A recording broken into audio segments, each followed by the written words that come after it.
dive into today's episode, I just want to remind you to hit that like button and subscribe to our channel. Your support means the world to us. It helps us grow, reach more amazing learners like you, and keep bringing you fresh and fun content every week. So don't forget, like, subscribe, and let's keep this journey going strong. Hello, brilliant idiom explorers, and a very warm welcome back to another insightful episode of Idiom Insights. I'm Emma, your enthusiastic guide, and I'm absolutely thrilled to be here with you again, ready to delve into the fascinating nuances of some more common English phrases. It's always a pleasure to share this learning journey with you as we navigate the colorful world of English. And I'm Jack, your co-host and ever-curious word detective, here to help unravel the meanings and perhaps share a chuckle or two as we explore the rich landscape of idiomatic English. It's wonderful to be back in the Idiom Insights studio, Emma, and a big hello to all our fantastic listeners around the world. Thanks for tuning in for another dose of idiom discovery. It's always a joy, Jack.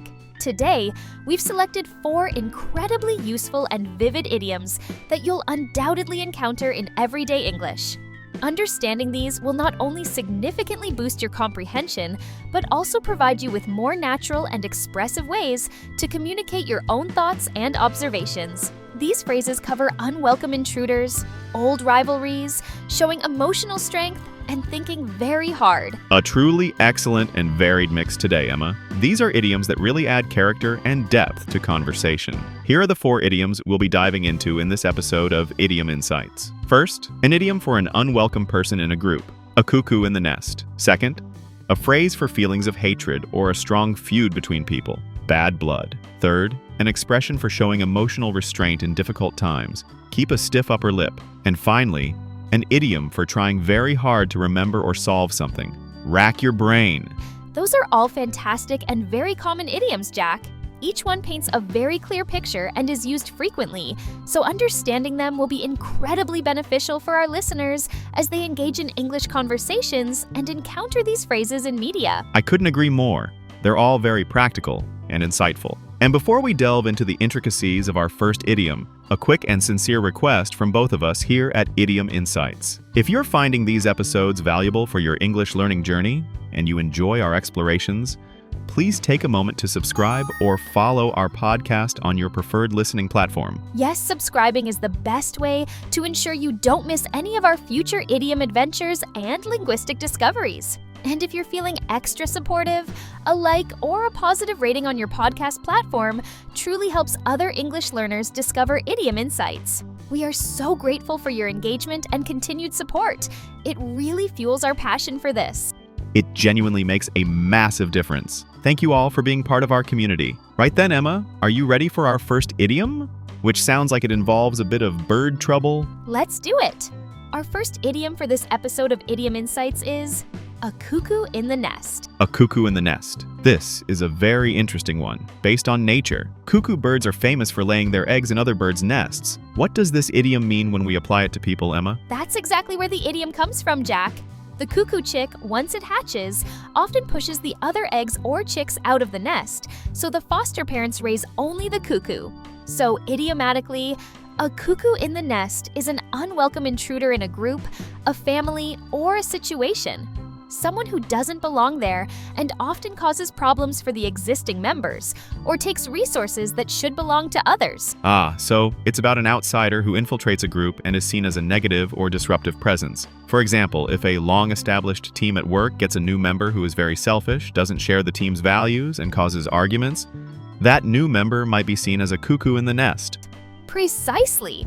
The idiom emphasizes the feeling that this person is an outsider who doesn't fit in and whose presence is detrimental to the harmony or well-being of the original group. It implies a sense of them taking up space or attention that rightfully belongs to others.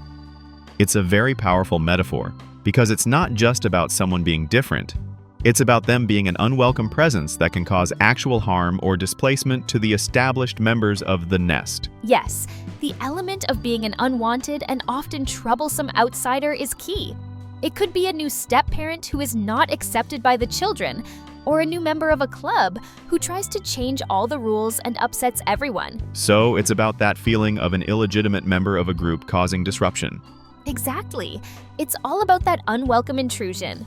Okay, so a cuckoo in the nest is an unwelcome intruder in a group who doesn't belong and may cause problems. Ready to hear Mia and Mark use this idiom? Let's listen in. I wonder what group might have an unwelcome new addition in their conversation. Mark, how is your local book club going? I know you were really enjoying it. You all seem to have such a great dynamic and similar taste in books. It was going really well, Mia, you're right. We were a really close-knit group for a long time. But a few months ago, a new member joined, a man named David, and honestly, the atmosphere has completely changed since he arrived. Oh no, what happened? Is he just not a good fit for the group? It's more than that. He seems to dominate every discussion. He's quite dismissive of other people's opinions if they don't agree with his, and he keeps trying to get us to read books that nobody else is interested in. It feels like he's trying to take over the club and make it all about him. A few of the original members are even thinking of leaving because of it. That's awful. It sounds like he's a real cuckoo in the nest. He's come into your established, harmonious group and is now pushing out the original members and disrupting everything for his own benefit. That's exactly what it feels like. A cuckoo in the nest is the perfect description. We need to figure out how to deal with the situation before our lovely book club is completely ruined. That was a perfect example. Mia described the new book club member, David, as a cuckoo in the nest because he was an unwelcome intruder who was disrupting the group's harmony, dominating discussions, and causing original members to feel pushed out. Precisely. The idiom captured the negative and disruptive impact of this outsider on the established group, highlighting how his presence was detrimental to the nest he had joined. It's a very common and descriptive idiom for that kind of unwelcome infiltration. It is. So next time you see an unwelcome person causing trouble within a group, remember the idiom, they might be a cuckoo in the nest. And we'd love to hear if you've ever encountered a cuckoo in the nest. What was the situation? Share your, perhaps anonymous stories in the comments section below this episode. Great idea, Jack. Let's move on now to our second idiom in this episode of Idiom Insights. This one is about long-held animosity. Our second idiom today is bad blood. Bad blood. This sounds very dramatic and negative. What does it mean when there is bad blood between people, Jack? It is indeed very negative, Emma. Bad blood refers to feelings of hatred, anger, resentment, or a strong feud between people or groups, usually as a result of past arguments or conflicts. It implies a long-standing and deep-seated animosity. It's not just a minor, recent disagreement. So it's about a history of conflict that has created a lasting feeling of hatred or ill will. If two families have been rivals for generations, arguing over land or business, you would say there is bad blood between them.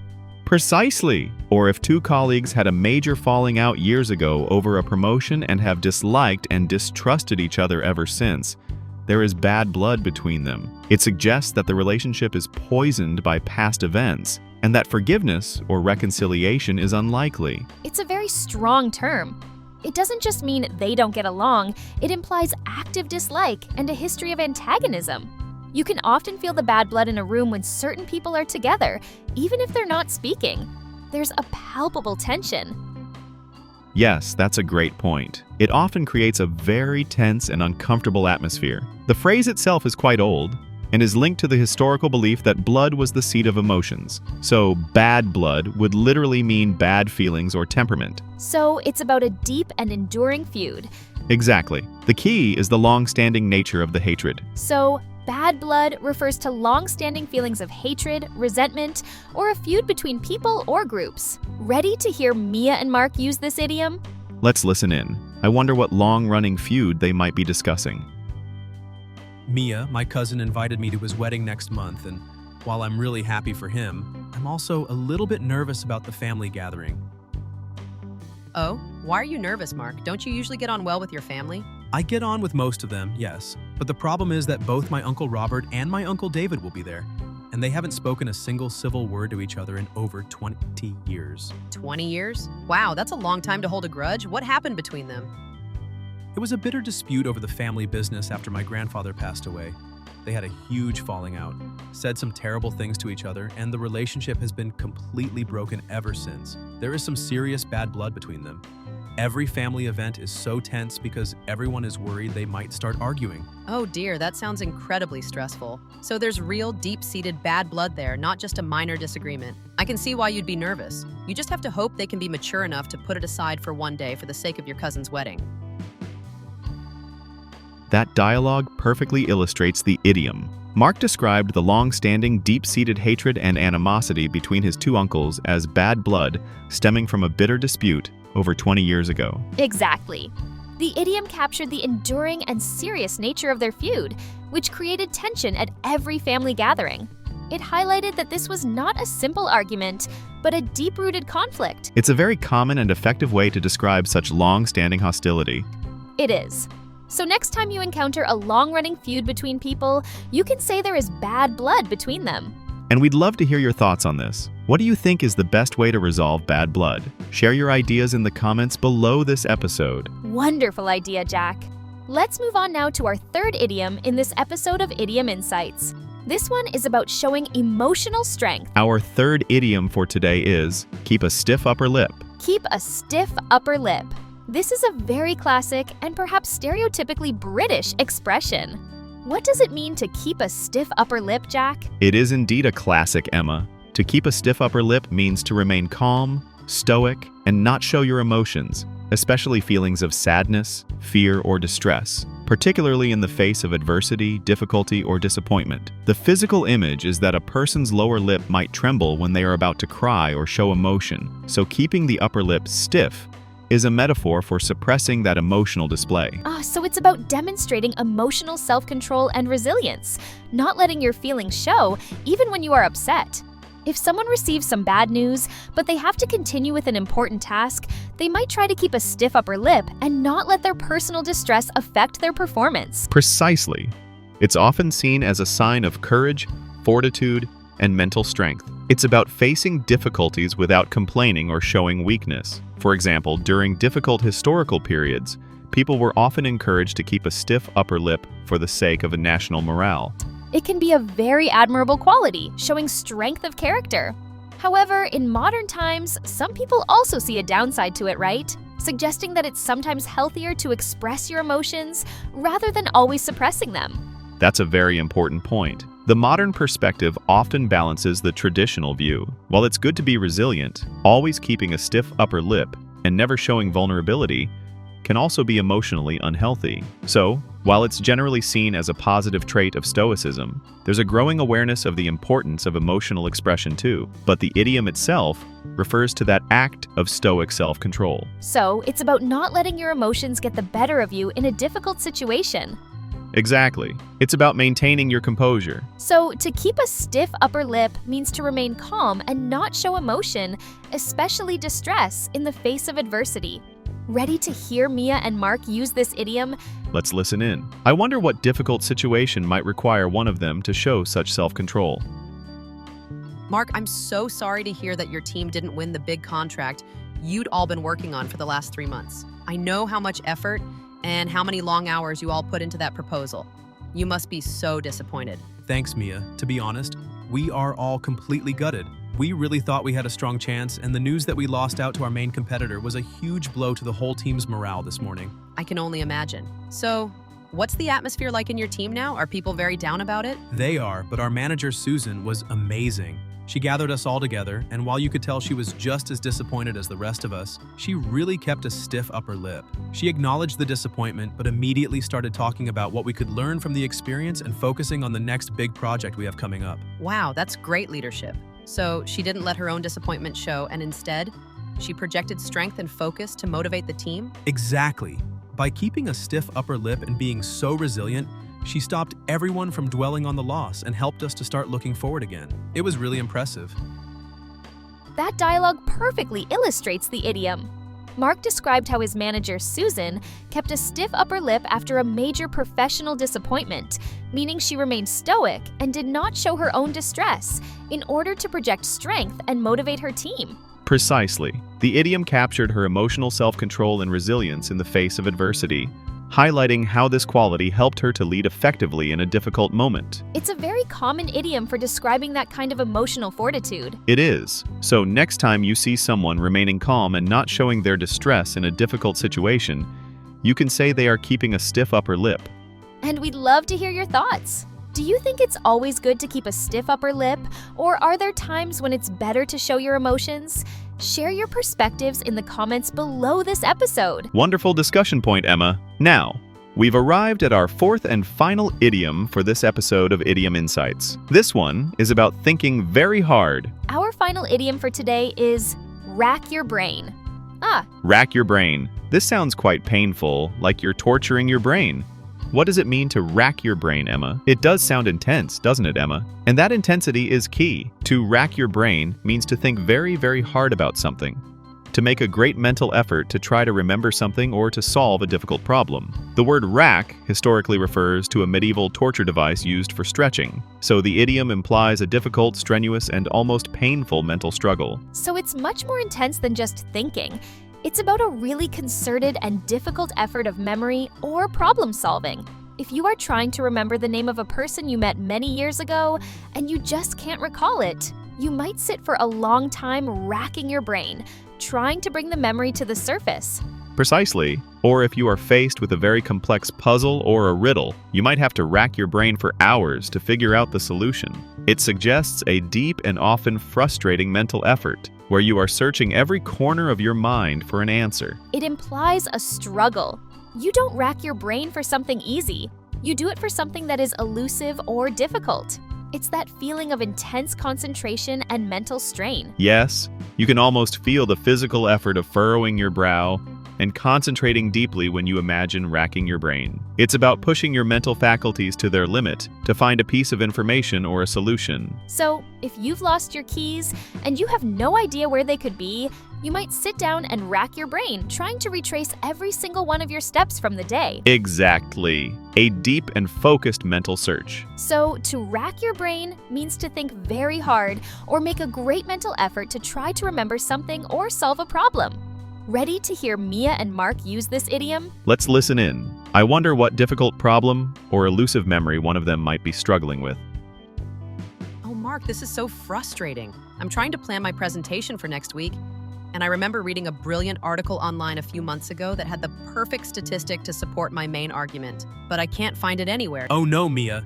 That's always so annoying when you know something exists but you can't locate it. Didn't you save the link or bookmark the article when you read it? No, I stupidly didn't. I just read it and thought, oh, I'll remember that. And now I can't remember the name of the website, the author's name, or the exact title of the article. All I remember is that one key statistic. So you have no easy way to search for it? That sounds like a real challenge. It is. I have been racking my brain all morning, trying to remember any other specific keywords or phrases from the article that might help me find it on a search engine. I've tried every search combination I can think of, but nothing is coming up. I'm just sitting here trying so hard to remember one more detail, but my mind is a blank. I know that feeling of racking your brain for an elusive piece of information. It's so frustrating. Let me help you think. What was the general topic of the website? Maybe we can brainstorm some possibilities together. That dialogue perfectly illustrates the idiom. Mia described how she was racking her brain, thinking extremely hard and making a great mental effort to try and remember any specific detail that would help her find the lost article she needed for her presentation. Exactly. The idiom captured her intense and frustrating mental struggle to recall an elusive piece of information. It highlighted the great difficulty of her mental task. It's a very common and relatable idiom for describing a strenuous mental effort. It is. So next time you are thinking extremely hard to remember something or solve a difficult problem, you can say you are racking your brain. And we'd love to hear what makes you rack your brain the most. Is it names, passwords, or solving puzzles? Share your stories in the comments below this episode. We always appreciate reading your comments and experiences. Well, Jack, we've explored 4 more really insightful and useful idioms in this episode of Idiom Insights. We certainly have, Emma. Just to recap for everyone tuning into Idiom Insights today, we learned a cuckoo in the nest, referring to an unwelcome intruder in a group who causes problems. bad blood, meaning long-standing feelings of hatred or a strong feud between people. Keep a stiff upper lip, meaning to remain calm and not show emotion, especially distress, in the face of adversity. And rack your brain, meaning to think very hard or make a great mental effort to remember something or solve a problem. 4 more fantastic additions to your English idiom repertoire. Remember, the best way to make these phrases a natural part of your vocabulary is to actively listen for them in real-life conversations and media, and then to build your confidence by trying to use them yourself in appropriate contexts. Absolutely. Don't be afraid to experiment. The more you use them, the more comfortable and fluent your English will become, and the more you'll be able to express nuanced meanings with flair. And if you enjoyed learning with us today, and we sincerely hope you did, please consider giving this episode of Idiom Insights a like and leaving us a positive review on your podcast platform. Your support helps us reach more learners and continue creating this content. And make sure you hit that subscribe or follow button for Idiom Insights so you don't miss any of our future episodes, where we'll continue to unravel the wonderful and sometimes witty world of English idioms. Thank you all so much for joining us today. It's been a pleasure exploring these phrases with you. Keep learning, keep listening, and we'll talk to you again next time on Idiom Insights. Goodbye, everyone. See ya!